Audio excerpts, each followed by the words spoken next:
Hi, I'm Jeffery Deaver, author of The Burial Hour from Grand Central and about 39 other books, and you are on Author's Voice.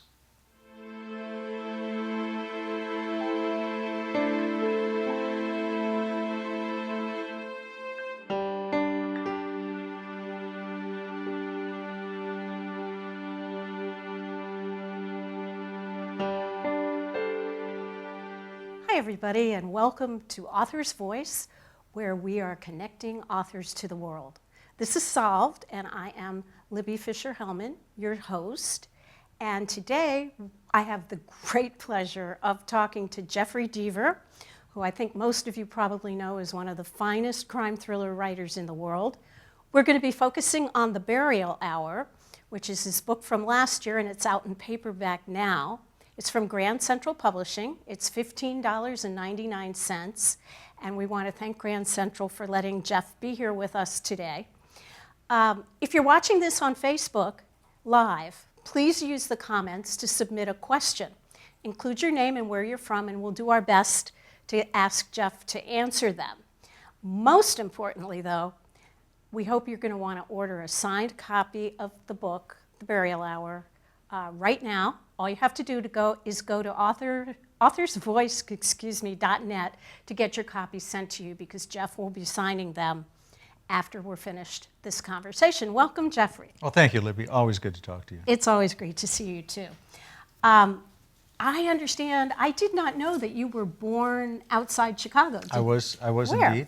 A town called Glen Ellen, about 30 miles west of here. Okay. And curiously, now we're in the, I guess I would call this sort of the near northwest-ish side. I used to work right up the street here in a company that you probably never heard of, and a lot of your maybe younger listeners and viewers might not have. Montgomery Ward, which was a Sears Roebuck type of retailer. Monkey Ward. And I worked in the public relations department. Did you really? Yeah, I think the company's no longer in business, but I had a lot of fun doing that. Right. I remember when I worked in PR, it was Sears and Montgomery Ward and the two brothers. Mm-hmm. Yeah. Right.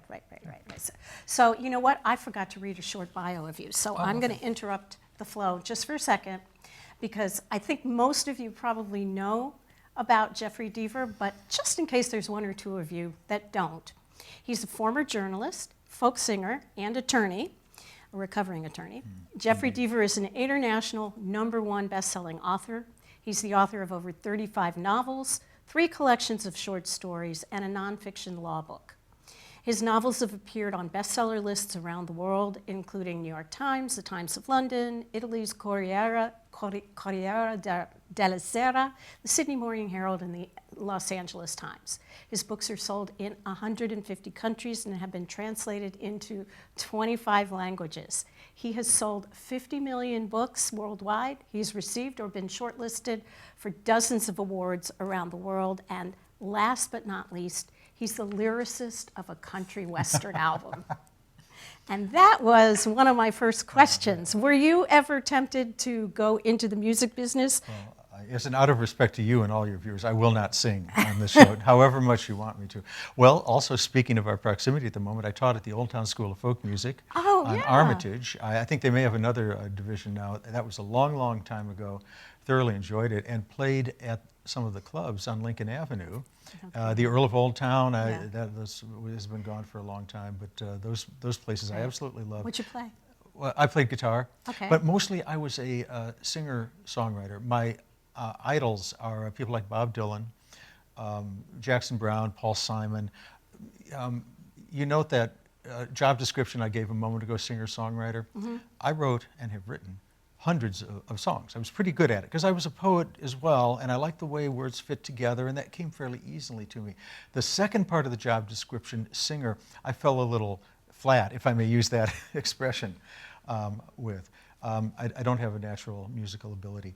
I love to get up in front of people and sing, and if I had been able to make a living doing that, I would have. But you know, the true musicians are astonishing. They can look at a score and say, you know, I think I'll modulate up a half note, or however they do it. And it comes out beautifully. I couldn't do that. And so much of it now is done at home on your computer. Yeah. Well, when I wrote the album, which by the way is for a book of mine called XO, as in Hugs and Kisses, and it's about a stalker of a young Taylor Swift sort of country western crossover singer. and who does, if I may just say very briefly, give the premise, which is kind of interesting, because I have been subject to stalking, as many authors and people in the, quasi, I'm not a celebrity, but at least I'm somewhat in the public eye. But she, not thinking about it, had sent a fan mass emailing to people who had sent her things that ended, "Thanks for your interest, XO, Kaylee," and she signed her name. Well, this crazy fellow saw that, meant she really does love me, and then he came after her. Well, I thought, since I love music, why don't I do this? Why don't I write an album of songs, and the songs themselves have clues as to what happens, because the bad guy listens to her songs and plans murders based on them. So I wrote the album with help from musicians, and it's available on, I'm not trying to sell it, it's nowadays. Did you play guitar? I did not. No, we hired a wonderful young country western singer from Nashville, and it's on Spotify and Pandora, and it's on iTunes and so forth. Amazing. And what's it called? It's called XO. XO. The soundtrack. All right, folks, you know where to go after this. I'm really here just to visit with you. I'm not trying to sell anything. No, actually, that was my first question. Okay. Oh, there we go. Okay. There you go. So, why crime thrillers? Why did you decide? Sure. My theory about all fiction is that it has to be the most emotionally engaging experience you can possibly have. I have no talent for literary fiction. I'm more of a genre writer. Saul Bellow was my favorite, Chicago, and of course my favorite writer of all time, the essential literary writer. Breathtaking in his scope of theme, in his style, in the characters he creates, and I knew I didn't have that in me. But I love to read, I love stories, so I chose genre fiction. Well, many different types of genre fiction. I grew up reading Lord of the Rings, Ray Bradbury, Isaac Asimov, science fiction as well. But nonetheless, I felt that when I turned to an Agatha Christie story or a John le Carré story, the spy master writer, Sherlock Holmes, Travis McGee, the John D. MacDonald novels, they got my palms sweating much more than some of the fantasy did, because there was no suspension of disbelief required. Mm-hmm. And so that's why I turned to crime. Now, because it's more real, I think, for readers, and that leads to a more intense emotional experience, which again, and I'll belabor it, is what a book should all be about.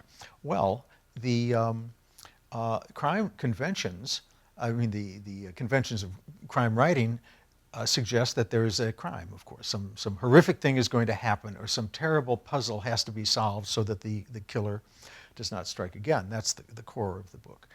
But we also are, I'd say, expected to introduce conflict in what I call affectionately the soap opera aspect of the book, the characters, the romance, or possibly relationships between parents and children. So that's a second subplot that gets people engaged. And then we also write a subplot about maybe geopolitical or corporate issues or social issues.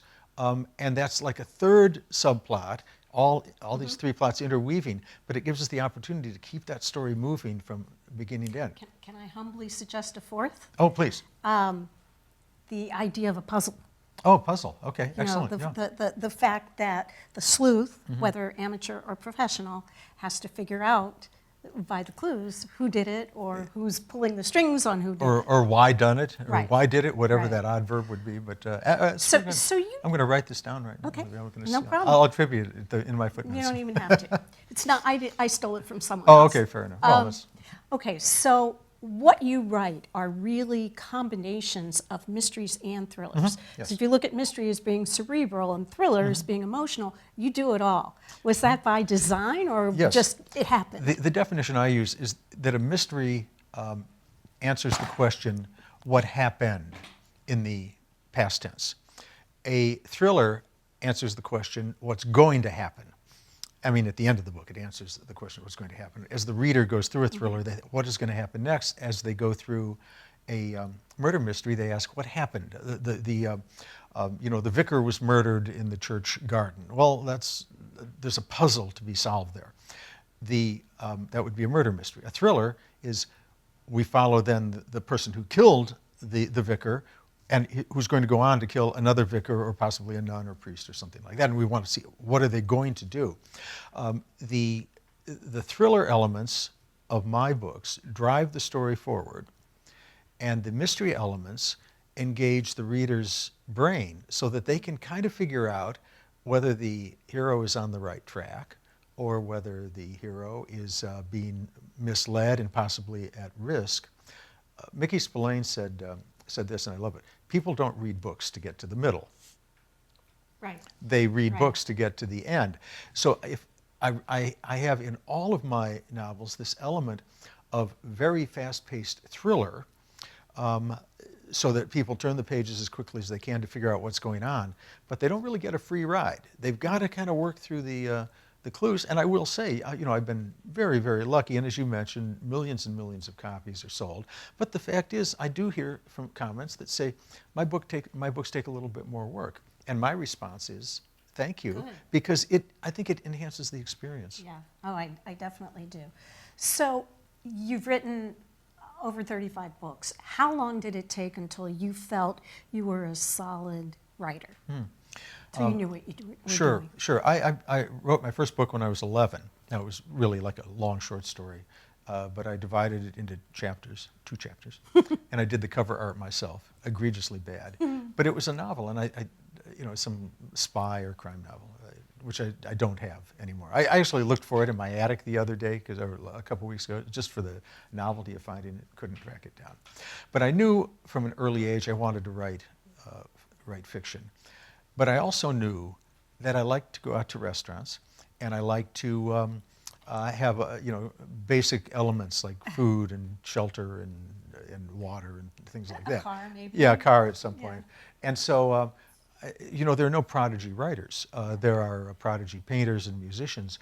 But I knew I'd have to work for a while, and I wrote while I worked. But I think I'd published in my 30s 6 novels before I was able to take the deep breath and leave. I was working as a legal editor then.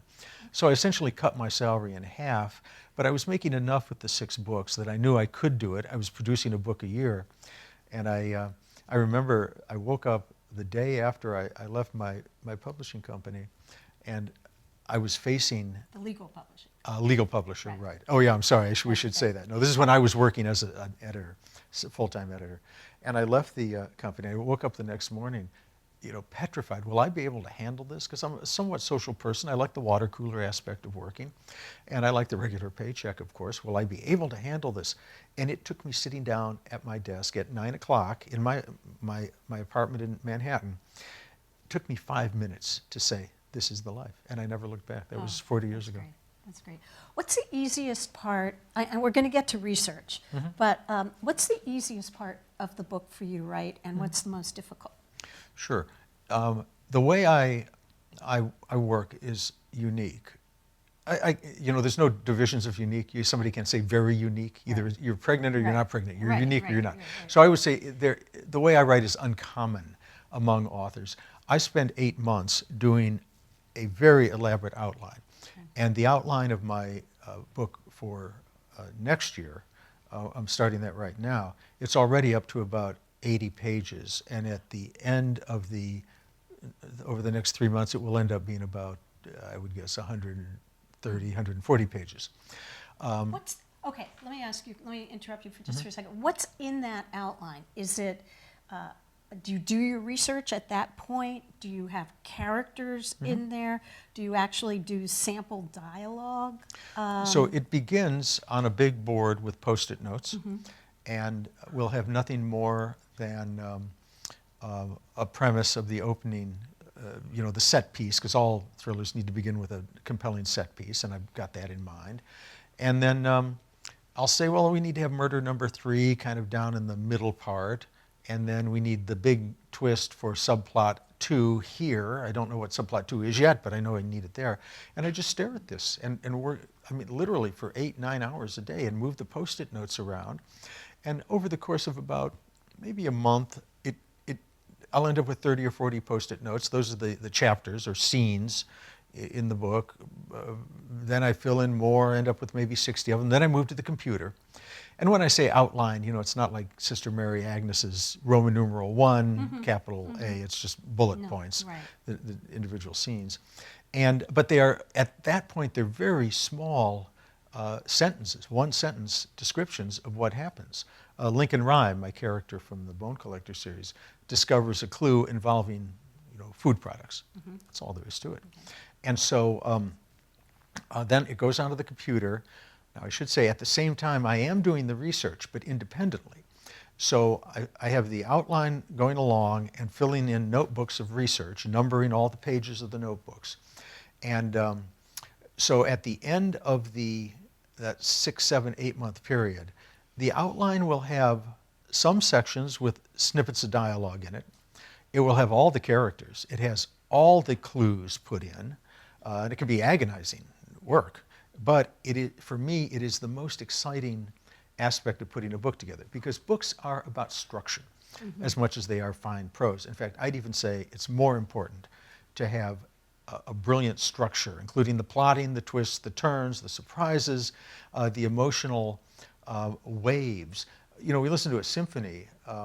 We're not too far away from the auditorium theater. Sullivan and Adler, I believe, or Adler and Sullivan. I don't recall who came first in that. But I saw Andrei Segovia play there. I saw Holst, Gustav Holst, The Planets played there. Chicago. Well, I guess the Chicago Symphony didn't play in the auditorium, but I remember seeing there would be a fast movement, and then a adagio, and then a vivace, and then lead up to the crescendo. Because if you have 5 exciting movements all together, they lose impact. So a book has to be the same thing. So the outline lets me do that. So what happens, that's the, go ahead, please. What happens if you find, after you do your outline and you move to actually writing out the scenes, you find that a scene doesn't work, or the motivation isn't what you thought it would be? Yeah, it doesn't come to that. When what I have done often is to get to week 2 in the outline and say, this should not be a book, and I throw it out. Really? Yeah, and it's when I tell my students, I teach courses in writing commercial fiction, and I say to my students, as Joyce Carol Oates said, you cannot write your first sentence until you know what the last sentence is.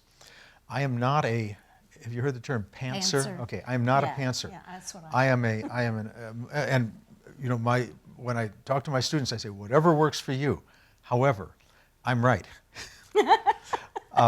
You need to have some direction. And there are some authors who don't. Lee Child, who writes the wonderful Jack Reacher series. I love Jack Reacher. Right. Harlan Coben, who writes the wonderful series and also his brilliant standalones.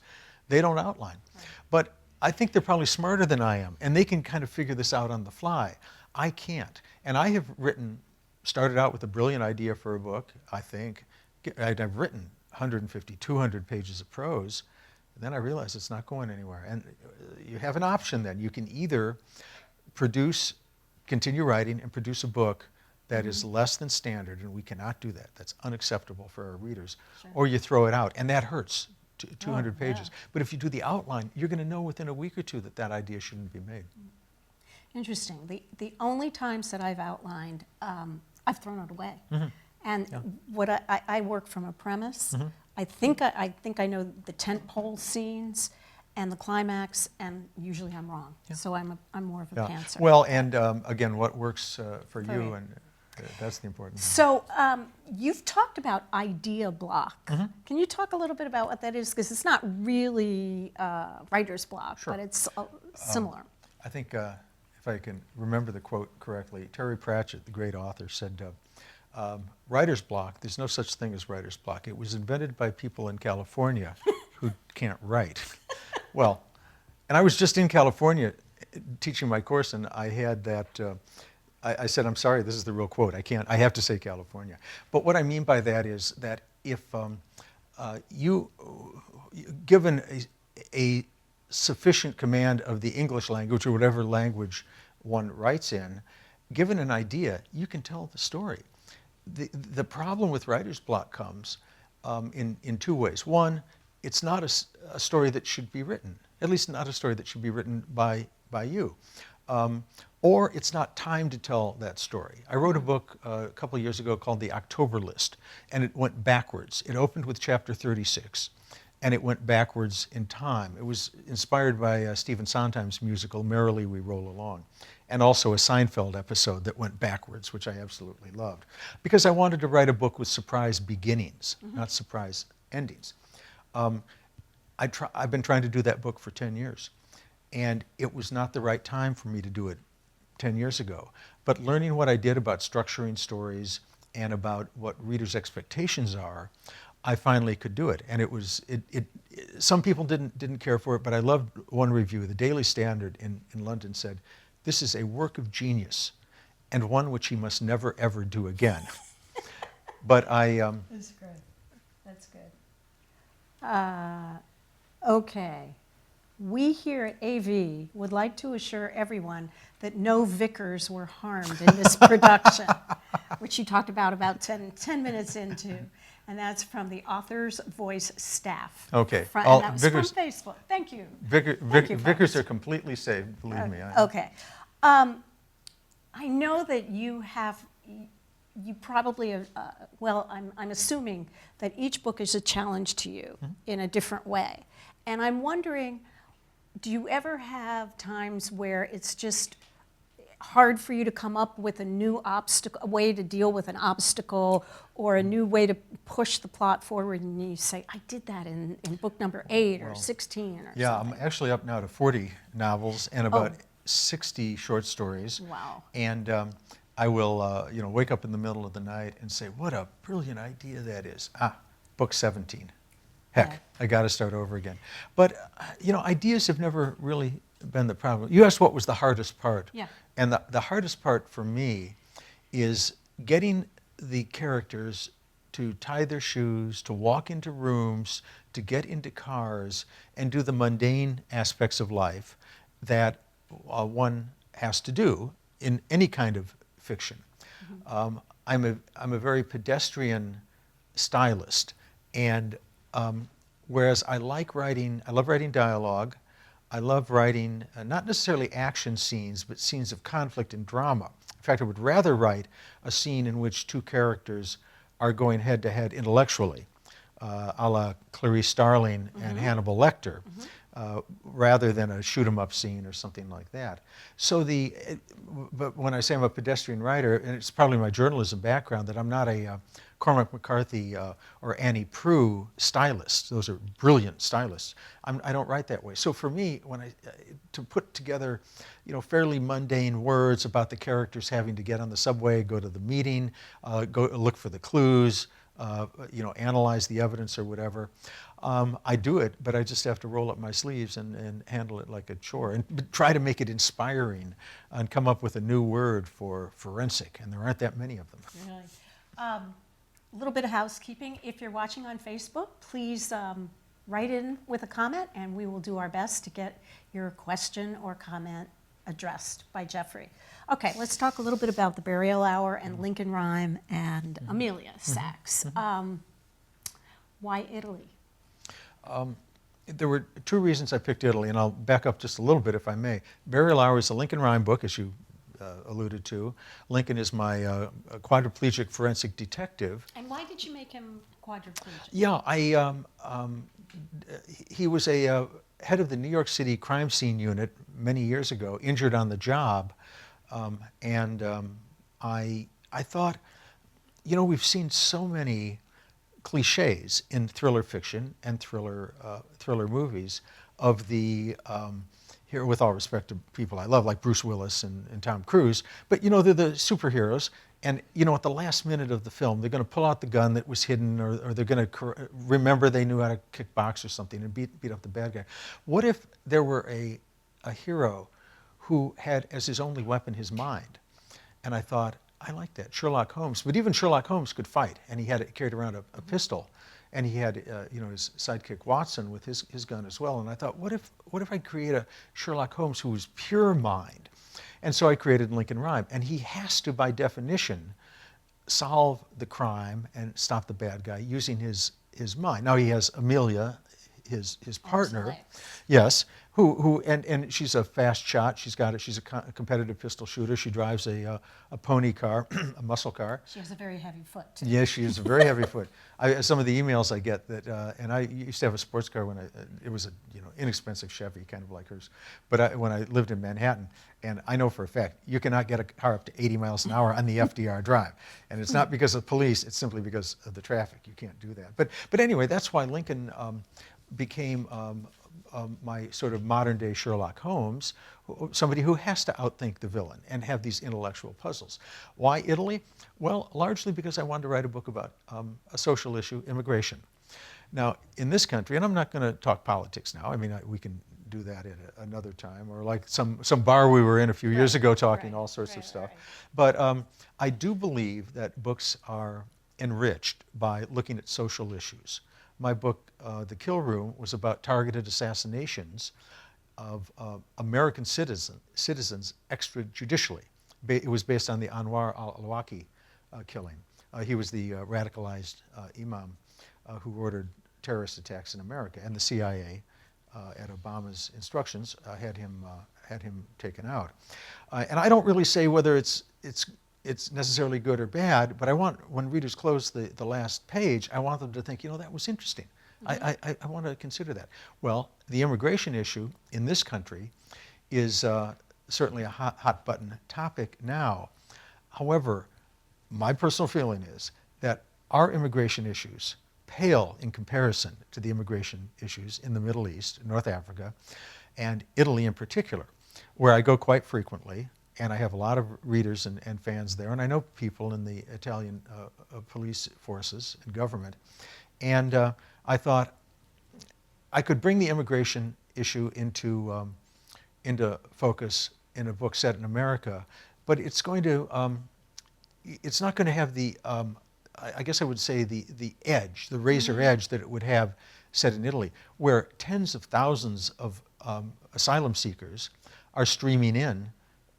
Into Italy, and they're struggling to keep up because under the Dublin Accord, the first country you land in is the country that gets you.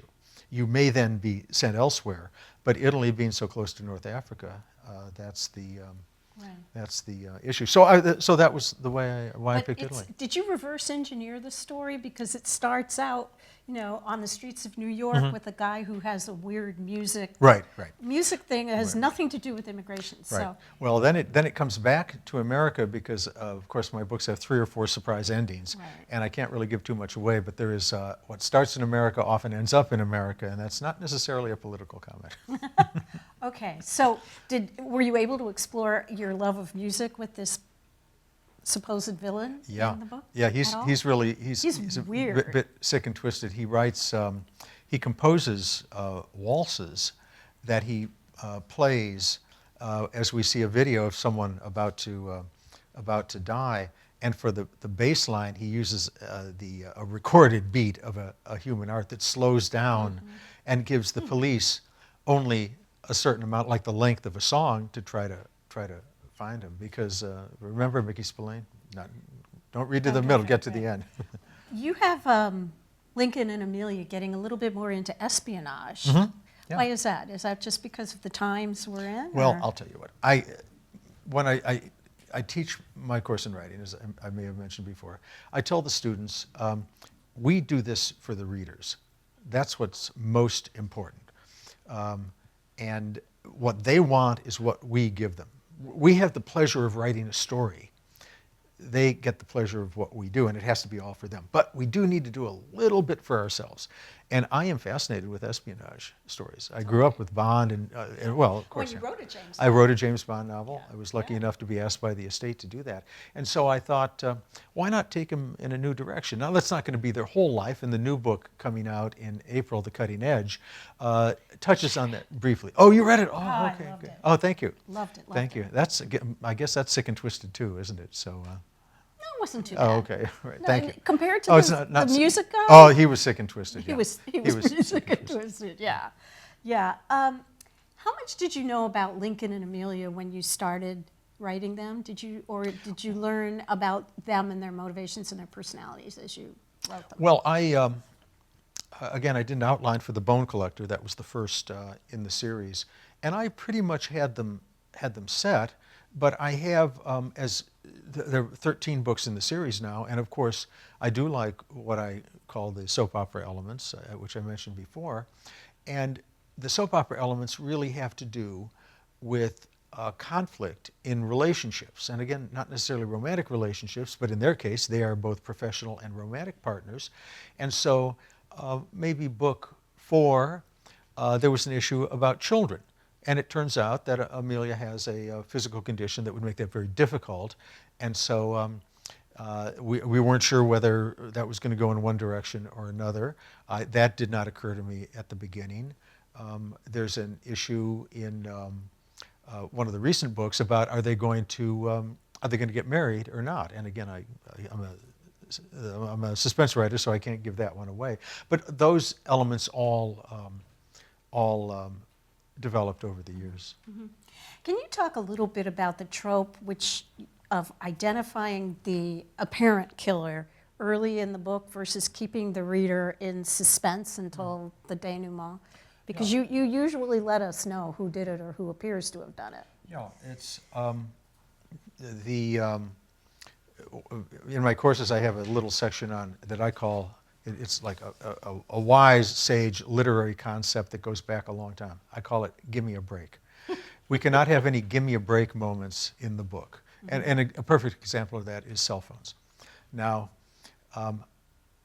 I will not accept in any book, or movie, or TV show when a character's cell phone does not work, and that is a plot device because there's no reception. And in other words, they would call 911, but they say, "Oh, I have no reception."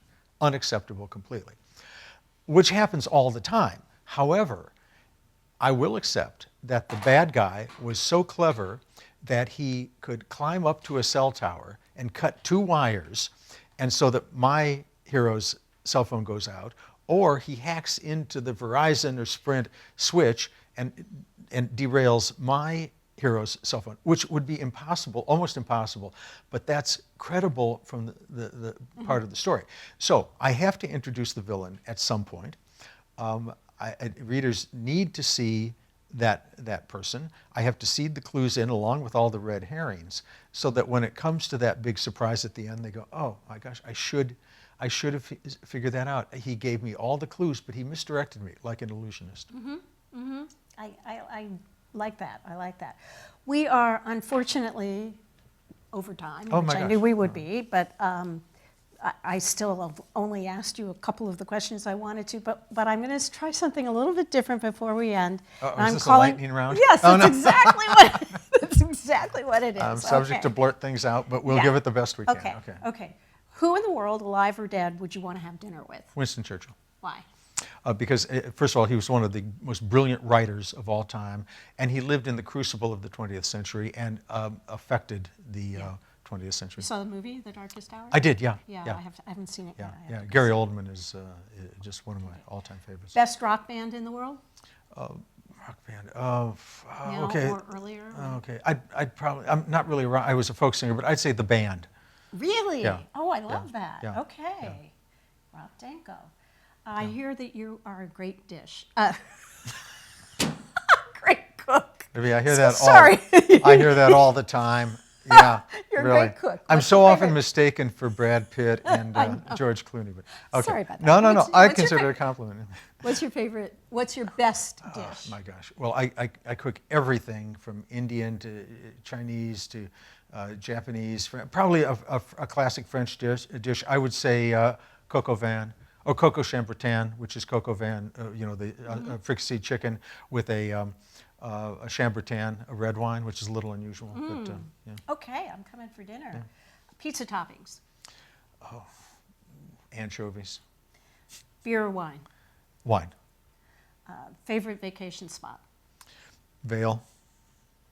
The car you really wish you owned? The one I do.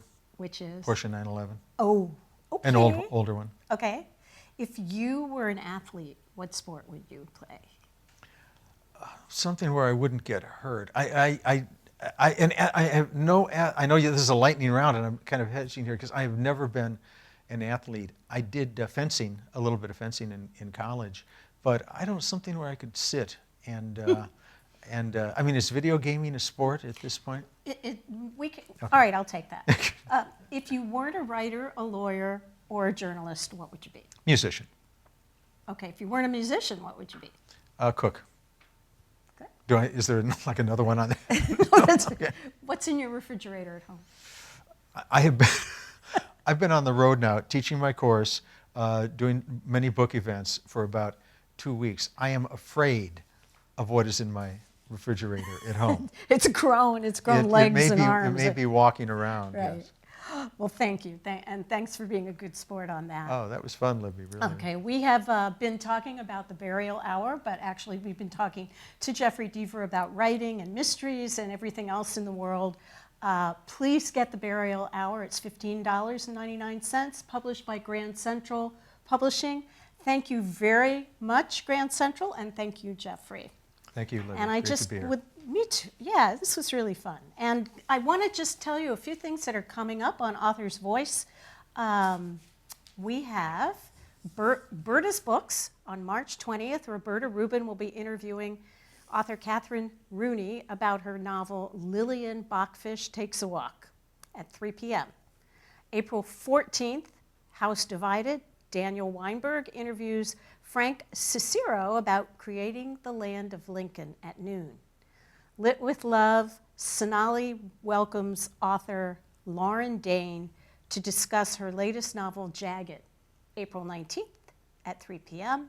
Stranger Than Fiction, author Ace Smith drops by to answer your questions about his new book, The Pitcher and the Dictator. Ooh, great title. April 20th at 3 p.m.